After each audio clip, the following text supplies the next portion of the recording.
어젯밤 기억하시나요?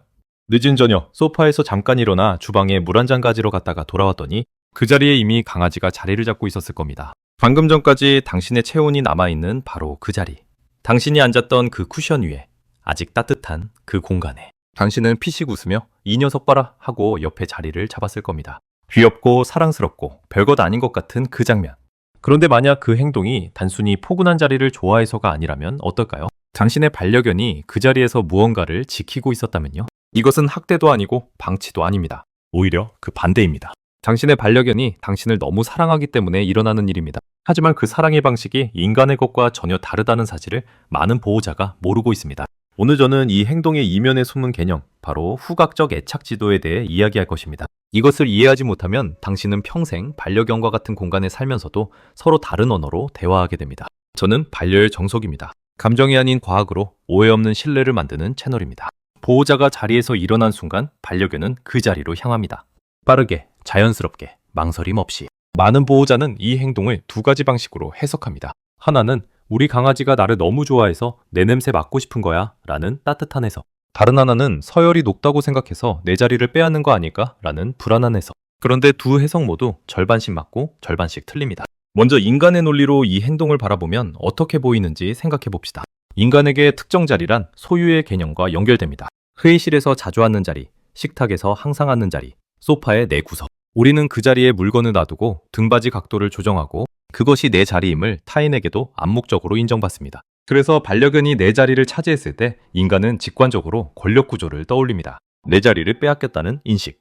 그리고 이 인식이 훈육의 방향을 결정하게 됩니다. 강아지를 쫓아내거나 앉지 못하게 하거나 혹은 반대로 그냥 내버려두면서 불안감을 키우거나. 그런데 개의 신경계는 자리를 전혀 다른 방식으로 인식합니다. 개는 시각보다 후각으로 세상을 해석하는 동물입니다. 인간의 후각 수용체가 약 500만 개라면 개의 후각 수용체는 종에 따라 최대 3억 개에 달합니다. 이것은 단순히 냄새를 잘 맡는다는 의미가 아닙니다. 개에게 냄새는 정보이고 감정이고 관계의 역사입니다. 당신이 자리에서 일어난 후 그 공간에는 당신의 피부세포, 코르티솔, 스트레스 호르몬과 옥시토신 결합 호르몬의 잔향, 체온이 만든 미세한 습기, 당신이 오늘 어떤 감정 상태였는지까지 고스란히 담겨 있습니다. 그 자리는 개에게 당신이라는 존재의 가장 짙은 흔적입니다. 그 자리를 차지한다는 것은 당신을 가장 가까이 느끼는 행위입니다.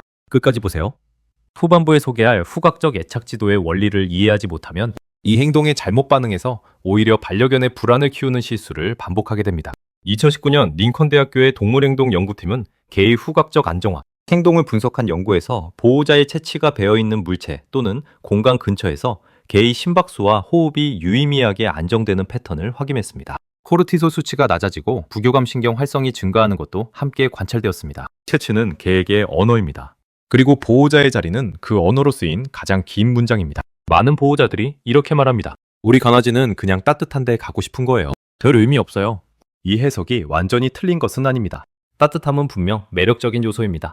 하지만 실험 환경에서 체온이 동일하게 유지된 두 장소를 두고 보호자 채취가 있는 쪽과 없는 쪽을 비교했을 때 개들은 압도적으로 채취가 있는 쪽을 선택했습니다. 온도가 아니라 냄새였습니다. 당신의 온기가 아니라 당신이라는 존재 자체를 찾는 것입니다. 이제 반려견이 그 자리에 앉았을 때 실제로 어떤 신체 반응이 일어나는지 살펴봅시다. 행동학에서 이것을 관찰할 때 주목하는 신호들이 있습니다. 코를 바닥이나 쿠션에 대고 깊게 흡입하는 모습, 몸을 빙글 돌리며 여러 번 원을 그린 후 자리를 잡는 행동, 자리를 잡은 후 빠르게 나타나는 이완 호흡, 눈을 가늘게 뜨거나 반쯤 감기 시작하는 것, 꼬리가 몸 아래로 말려들거나 편안하게 가라앉는 것. 이 모든 신호는 개가 해당 자리를 위협적 공간이 아닌 안정기지로 인식하고 있다는 부교감 신경 우세 상태를 보여줍니다. 행동학자들은 이 일련의 과정을 후각 기반 안정화 루틴, olfactory based calming routine이라고 부릅니다. 여기서 보호자들이 오해하는 지점이 생깁니다. 이 모습을 보면서 너무 편한 거 아니가? 내가 주인인데? 라는 불편함을 느끼는 분들이 있습니다. 그리고 그 불편함이 행동으로 이어질 때, 즉 강아지를 소리쳐서 쫓아내거나 갑작스럽게 끌어내릴 때, 반려견에게는 부교감 신경 상태에서 교감 신경, 각성 상태로의 급격한 전환이 일어납니다. 이완 상태에서 갑작스러운 위협, 자극으로의 전환. 이것이 반복되면 반려견은 보호자의 자리 근처 자체를 불안과 연결짓기 시작합니다. 자신이 가장 안심할 수 있는 공간이 오히려 예측 불가한 위협의 공간이 되는 것입니다. 더 중요한 것은 이 자리를 둘러싼 행동이 본능적 서열 다툼이 아니라는 점입니다. 오래된 알파 이론, 즉 개가 끊임없이 무리. 내 지배권을 노린다는 개념은 이미 현대 동물행동학에서 오래전에 폐기된 이론입니다. 딘수의과대학의 연구팀이 포함된 복수의 연구그룹에서 확인된 것처럼 개의 가정 내 행동은 지배와 복종의 이분법보다 애착과 안전 추구의 메커니즘으로 훨씬 잘 설명됩니다. 반려견이 당신 자리를 차지하는 것은 당신을 지배하려는 것이 아니라 당신이 없어진 그 공간에서 당신과 연결되어 있으려는 것입니다. 그런데 이 행동에는 또 하나의 층위가 있습니다. 단순한 채취 선호를 넘어서는 층위. 무리 생활을 하는 동물에게 리더가 머물던 자리는 특별한 의미를 가집니다. 늑대 무리를 포함한 개과 동물의 연구에서 반복적으로 확인된 패턴이 있는데, 무리에서 가장 중요한 개체가 자리를 비울 때 그 공간은 다른 개체들의 관심을 끌게 됩니다. 이것은 지배를 위한 찬탈이 아니라 그 공간이 가진 정보적 가치와 후각적 풍부함 때문입니다. 무리의 중심이었던 자리에는 그 개체의 감정 상태, 건강 정보, 최근 경험까지 담긴 가장 밀도 높은 후각 정보가 존재합니다. 반려견에게 보호자는 사실상 무리의 중심입니다. 그 중심이 자리를 비운다는 것은 가장 풍부한 정보원이 잠시 사라진다는 것을 의미합니다. 플로리다 대학교의 연구자 마크에스 블로드와 동료들이 수행한 분리불안 관련 연구에서도 유사한 패턴이 관찰되었습니다. 보호자가 자리를 비운 직후 분리불안. 성향이 있는 개들은 보호자가 앉았던 공간 또는 물체에 반복적으로 접근하고 채취를 흡입하는 행동을 보였으며, 이 행동이 이루어지는 동안 코르티솔 상승 속도가 유의미하게 느려졌습니다. 채취 접근이 일종의 스트레스 완충 기제로 작동한다는 것입니다. 이제 연쇄적으로 어떤 일들이 벌어지는지 살펴볼 필요가 있습니다. 반려견이 보호자 자리에 앉는 행동 자체는 문제가 아닙니다. 하지만 보호자가 이 행동을 잘못 해석해서 매번 강하게 제재하거나 반대로 완전히 무시하고 방치한 채 반려견의 내면 상태를 파악하지 못할 때 문제는 다른 영역으로 번지기 시작합니다. 산책 중 보호자의 발 사이로 파고들거나 다리 사이에서 떨어지지 않으려는 행동이 심해집니다. 보호자가 외출 준비를 할 때마다 나타나는 과각성 반응이 강화됩니다. 낯선 사람이나 낯선 환경에 대한 반응 역치가 낮아지면서 일상적인 자극에도 쉽게 불안해지는 패턴이 자리 잡게 됩니다. 그리고 이것이 심화되면 혼자 있는 시간 동안 짖기, 물건 씹기, 수면의 질 저하로까지 이어집니다. 자리를 둘러싼 행동 하나가 반려견의 전체적인 안정감 기반을 흔드는 도화선이 될 수 있습니다. 행동학자 투리드 루가스가 수십 년간 강조해온 것처럼 내 행동은 그것이 일어나는 맥락과 이어지는 패턴 속에서만 올바르게 해석될 수 있습니다. 자리를 차지하는 행동 하나만을 떼어내서 허용 혹은 금지로 판단하는 것은 반려견의 전체 심리 상태를 놓치는 일입니다. 중요한 것은 그 행동이 어떤 내면 상태에서 비롯되었는지, 그리고 우리의 반응이 그 내면 상태를 더 안정시키는 방향인지 불안하게 만드는 방향인지입니다. 그렇다면 구체적으로 어떻게 해야 할까요? 이제 보호자가 실제로 적용할 수 있는 접근법을 소개하겠습니다. 저는 이것을 후각적 연결 프로토콜이라고 부릅니다. 이것은 반려견의 채취 탐색 욕구를 충족시키면서도 보호자와의 건강한 분리와 재결합의 리듬을 훈련시키는 방법입니다.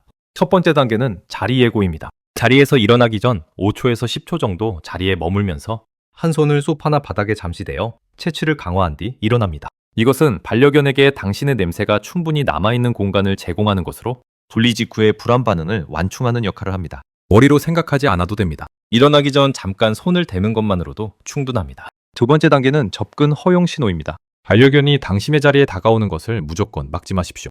하지만 당신이 자리에 있을 때 반려견이 그 자리에 올라오려 할 경우에는 분명하고 일관된 신호를 사용해서 지금은 내 공간이라는 것을 알려줍니다. 중요한 것은 일관성입니다. 어떤 날은 허용하고 어떤 날은 강하게 제지하는 것이 가장 해롭습니다. 규칙이 예측 가능할 때 반려견은 안정됩니다. 당신이 자리에 없을 때 그 자리를 탐색하는 것은 허용하되, 당신이 자리에 있을 때는 당신이 초대할 때만 올라오게 하는 규칙을 세우는 것이 가장 균형 잡힌 방식입니다. 세 번째 단계는 재결합 후각 인사입니다. 방에서 잠깐 나갔다가 돌아왔을 때 흥분하거나 큰 소리로 반응하지 말고 조용히 자리에 앉아 반려견이 당신에게 다가와 냄새를 맡을 수 있는 시간을 주십시오.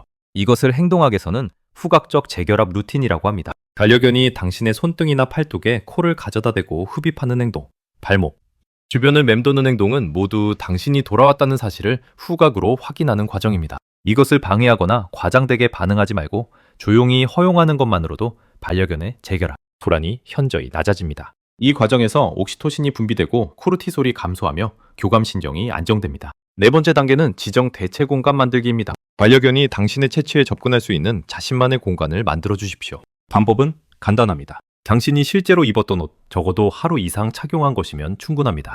그것을 반려견의 침대나 쉬는 공간에 놓아두는 것입니다. 이것을 채취 앵커, 올팩터리 앵커라고 부르는데, 당신이 외출 중일 때 반려견이 당신과 후각적으로 연결된 상태를 유지할 수 있도록 도와주는 도구입니다. 분리불안 연구에서 이 방법은 행동적 스트레스 지표를 유의미하게 낮추는 것으로 반복 확인되었습니다. 금지할 것은 매일 세탁된 깨끗한 물건을 주는 것입니다. 당신의 체취가 없다면 의미가 없습니다. 허용할 것은 당신의 냄새가 실제로 배어있는 옷, 담요, 쿠션 커버입니다. 5번째 단계는 자리의식의 해소입니다. 당신이 자리에서 일어날 때마다 반려견이 즉시 그 자리로 달려가는 패턴이 반복된다면 그것은 반려견이 당신의 부재를 예측하고 미리 대응하는 것입니다. 이 경우 자리에서 일어나는 것 자체가 반려견에게 불안 예고 신호가 되어 있을 수 있습니다. 이를 해소하기 위해서는 자리에서 자주 잠깐씩 일어났다가 바로 돌아오는 연습을 반복합니다. 일어난다는 것이 반드시 오랜 분리를 의미하지 않는다는 것을 학습시키는 것입니다. 일어나서 3초 후 돌아오기, 5초 후 돌아오기.